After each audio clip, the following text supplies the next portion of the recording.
Hey, what's up guys? In this video we are going to be going over Bazille by Yuhi. It is a modular synth with digital flavor. It's actually one of those synths that you use when you want to make something new and unpredictable and you want ultimate flexibility and you want like an analog sound.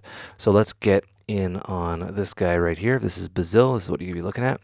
And this is the init preset. This is the basic preset. And what it is it's a saw. What I'm going to do is I'm just going to go over this volume here and just boost the volume a little bit. Right, and that's just how I roll. So basically what you have is you have basically two sections, left and right. Each section has an LFO and two oscillators and varying effects, inverters, rectifiers, which are pretty fancy and useful, like generators, stuff like that. And then we have two envelopes. And then on the right side, same basic deal. And in the middle, we have our filter and then our output routing. And then in the middle, we have, right up here, a oscilloscope, which is infinitely useful. So how this works is things aren't routed for you, right? So the init preset is oscillator 1 is hooked up to pitch tracking, and it's coming in and then coming out and then going into the output, which we then hear. So how it works is, I'll just get rid of that.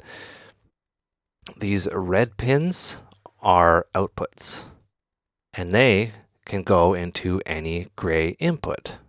So we can just move things around anywhere, and that's how it works.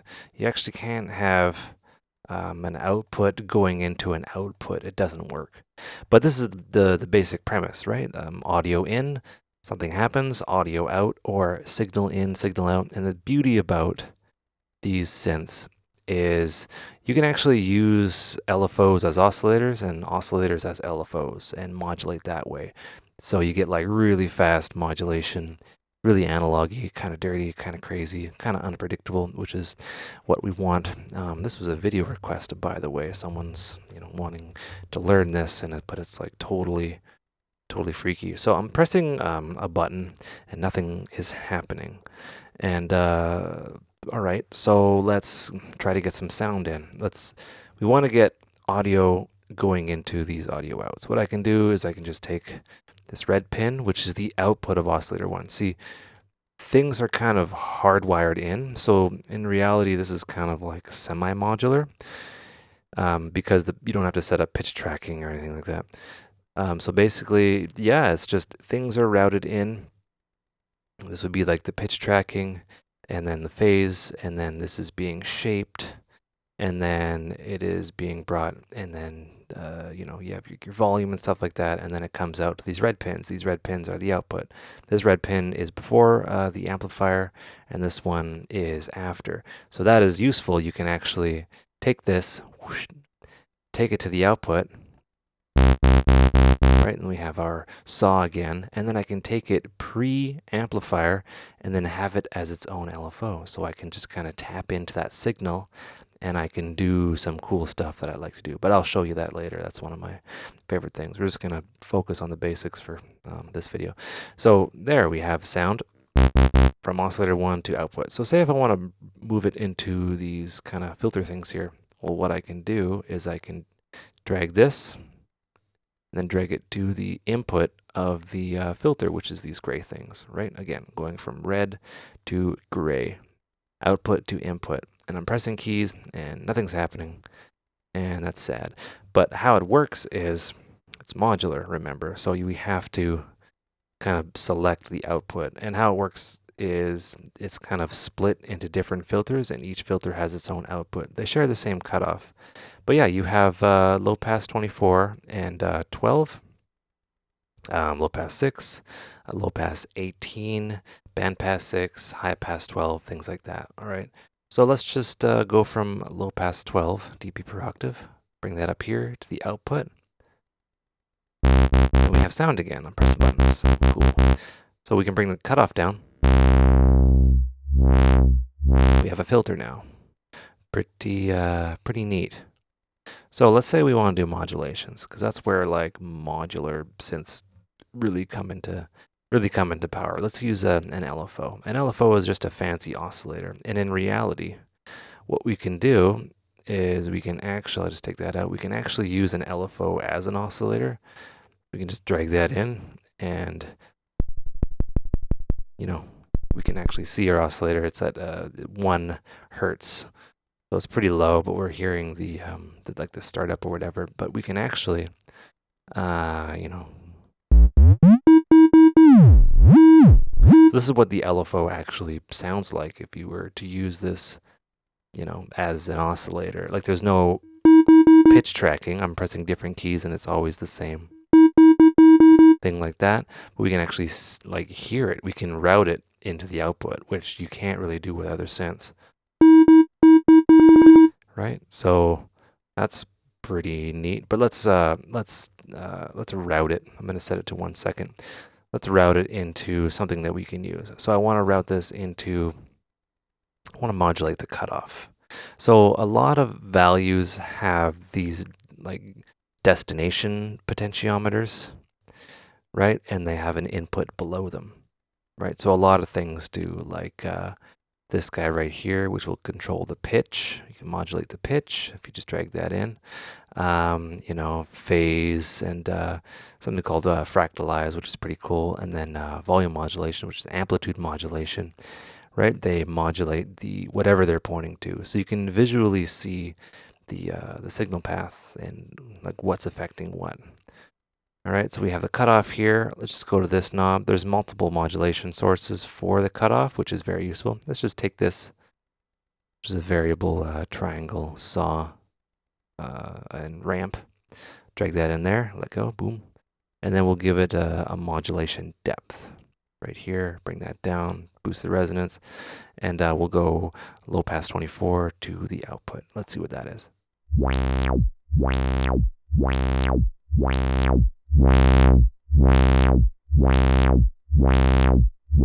Pretty cool. Let's increase the rate, which is kind of a center. It's set on like whatever you have, but you can, this is like a multiplier, I think. Right, and then we can have it synced using the drop down. And we can change the wave shape from all the way to the right. You can see it's a ramp.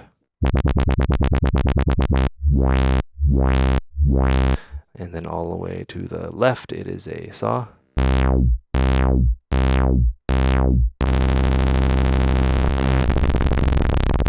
Right, so we can get like really cool modulations and stuff. All right, so there is that. So LFOs are neat. They can do all sorts of things. Let's just let's get rid of that guy right there. I'm gonna get into something that's really fun. So let's explore the oscillator section for now. So we have a tune, which we can, you know, I assume it's like a multiplier. So there's semitone, overtone, undertone, hertz.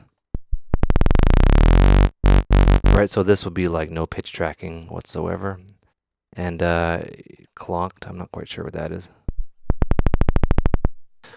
Yeah, but keep it on semitone. That's the tune. So that's for like pitch. You can do like, you know, +7, +8, +3, things like that. Or do full octaves. And then we can modulate it like so. Just drag it in from the LFO. And then increase the modulation depth knob.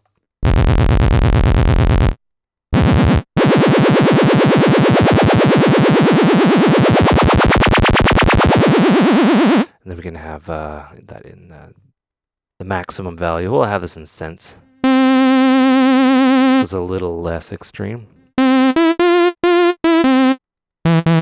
Right, so we have that pitch modulated. That makes a lot of sense.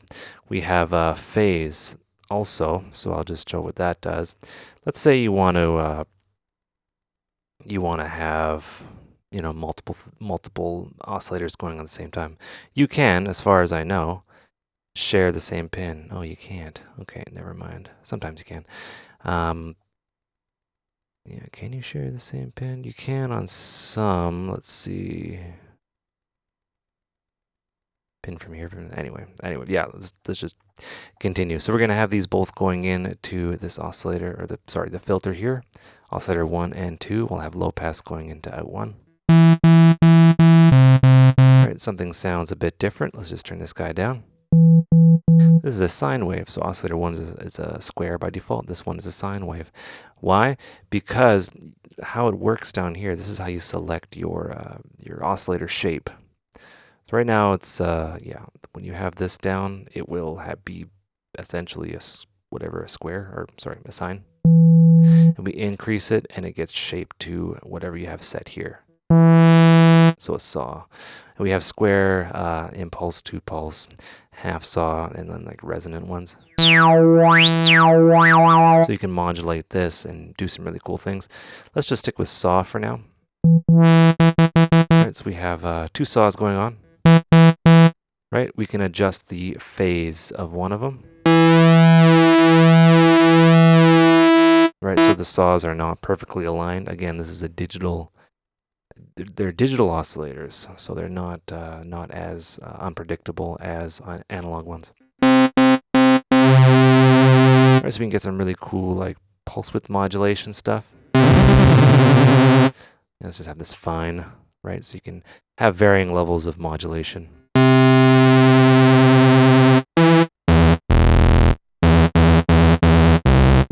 Right, and that's all well and fun with another oscillator here. And yeah, that's how you get that. One cool thing is the fractalize, which I kind of like, I'm not going to lie. And that is the ability to like kind of fold it, like sync it, sorry. Sync it with a saw or triangle. Things like that. So what you can do from there is you can actually modulate itself from this output pin to this one, and then increase this.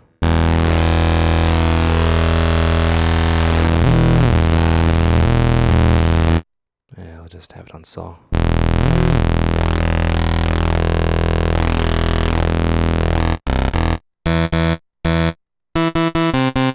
And you can get some cool stuff there. You can modulate the output volume.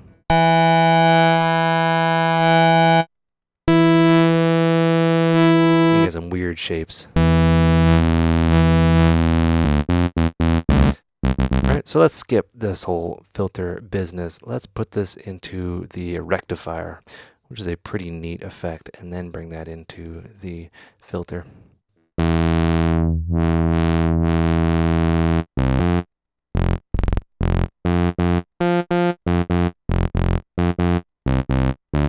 Alright, let's get some sort of modulation on that fractalize again, because I actually like that. Right, and let's get that into the hertz range.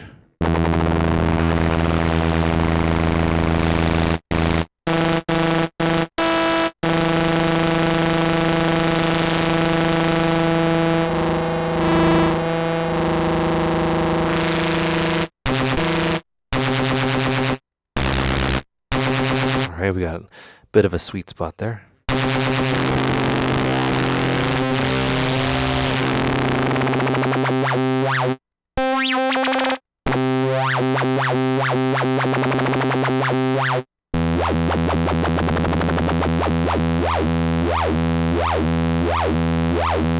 Let's clock that.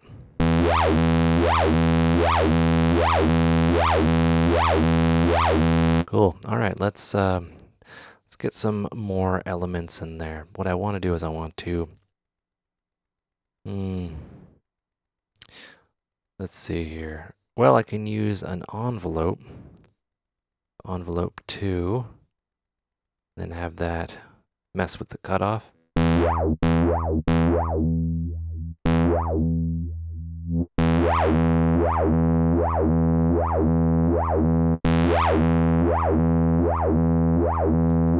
Alright, let's get some more sounds in there. Maybe something to fill it up a bit. And I want to bring this down.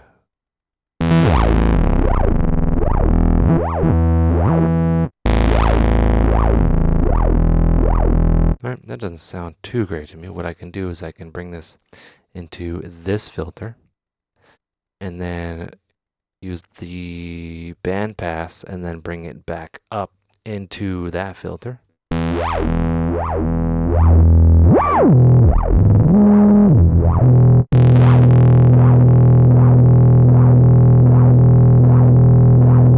There we go. So certain modulations can share the same output here.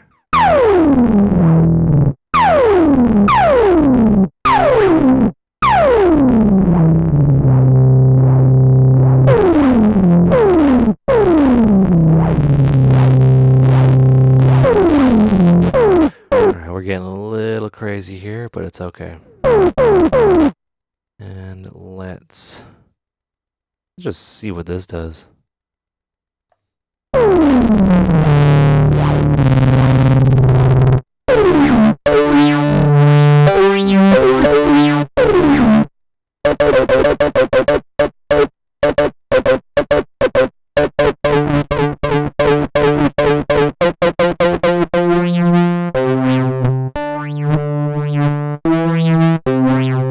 We'll just use this LFO to just mush this together.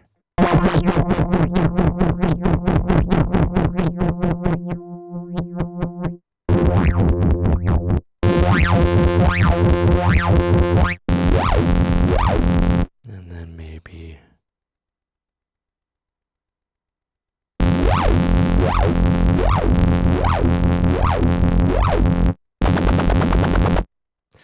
I'm just exploring here.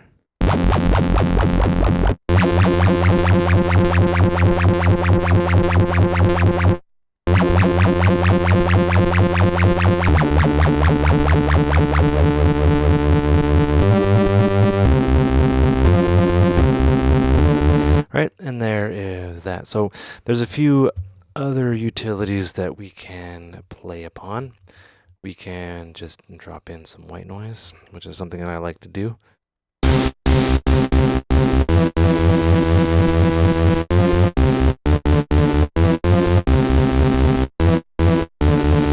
And then, let's see here.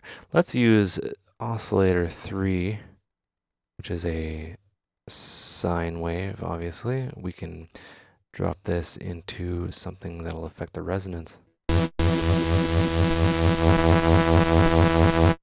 We can just bring that down to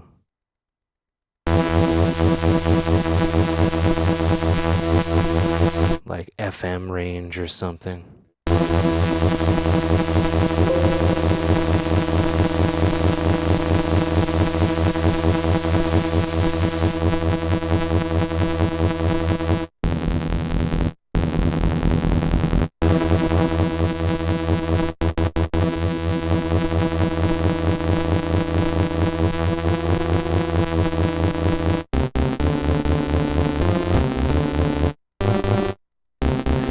Anyway, yeah, that's one of those sounds, I guess. And from here, this sounds like just a bunch of cockroaches.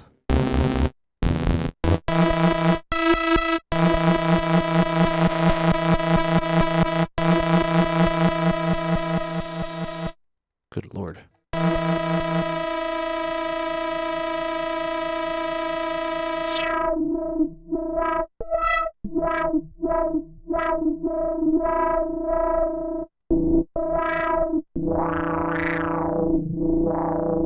If you want to go crazy, you can have the 24 dB and then the low pass 12 dB into the same output.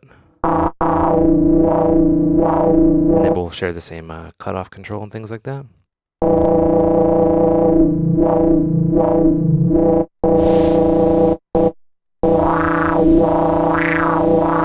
Yeah, and then we can get really bananas, things like that. And then you can change the... Oh, you can just get into all this. Also, you have 2 extra filters down here, the controls down here, and you map them into here. This one is locked at 18 dB per octave, low pass, band pass 6 dB per octave, and high pass 12 dB per octave. For those two, for any kind of shenanigans that your heart desires. So yeah, got like delay and stuff like that.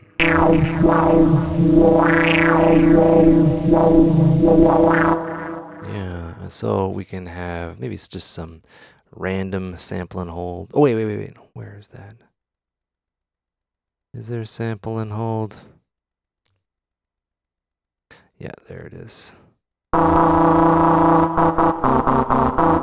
then I guess we trigger it with the gate.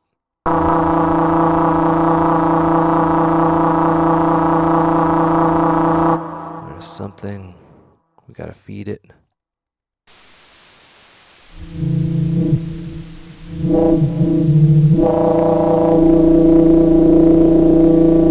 I don't know what I'm doing, but I'm getting some things that you wouldn't be able to get otherwise. Anyway, that is just a basic rundown on how to build something. Yeah, I hope you guys enjoyed. Hope you learned stuff. Take care and have a good one.